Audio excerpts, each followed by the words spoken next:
Drew, can I get that again? Yeah, of course. The time code is what? Audio rolling. What's the time code? 141, 45. 141, 45, 6, 7, 8, 9, 10, 1, 2, 3, 4.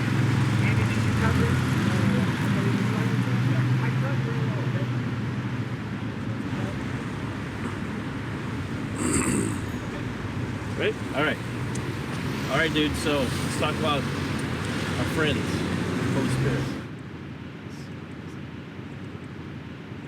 And had a really cool, interesting thing happen during the interview. It was the first time anything like this has ever happened to me, where like God kind of invaded and actually invaded during an interview. And so we had this weird kind of thing happen. May or may not have involved a dog. From somebody who would be possibly looking at this and going, yeah, but that's just happenstance, and that's just, just something that just so happens to have been there that day. The reality is that all of these things converging at once, all of these things coming at once, at one point in time, it's just not possible. The dog sits at your feet, and we maybe have footage, crosses his paws. So this guy's walking by. By the way, he was on Gladiator. He was a former national kickboxing champion. Dude's a bad dude. Yeah, bad dude, yeah. Bad dude. He's walking by, and I watch him, and his dog just does a turn right in.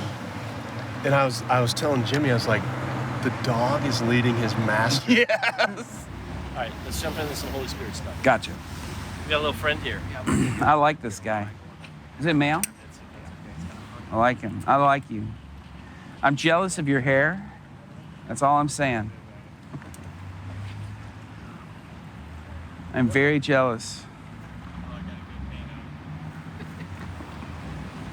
That's awesome. He just comes in like, what's up? What's up, everybody? I got this one. He actually was born again. Was a charismatic. He was born again. He'd been filled with the Spirit. So everything you were saying, I was just asking what was happening. Then it became clear. He began to open up and say, I've actually backslid. So he was hearing all your words about the Holy Spirit getting lit. Yeah. And intrigued. I saw him over there not just shaking his head, but almost amening as you were speaking. And so when you finished up and he walked by, I felt like I was supposed to grab him and talk to him, pray with him. But he let me actually pray for him. He just a series of heartaches. He'd been backslidden, had given up to the point of despair. Let me pray for him. I'm telling you, the Father's heart just began to pour out. Prayed for his heart to get healed up and gave him a few words. It was amazing. But the peace of God on that dog, God used.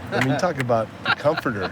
Well, I had the told dog him, I led said, his if master. you'll go to that guy with the striped shirts, I said, that guy's going to give you a prophetic word. Man. Dude, listen, that guy right there with the striped shirt, he will tell him to give you a prophetic word. He will rock your word with He's prophetic. awesome. Brian, you got to give this dude a prophetic word. And dude, what happened, I began to speak to him about the prodigal son, of course, just the heart of the Father. I gave him the example. Me as a dad, he was worried about backslide. I was like, me as a dad, when I see my kids turn away, it's an opportunity for me to rescue them. I said, all this is an opportunity for the Father to come and rescue you. And he ordered your steps, loves you so much that he used your dog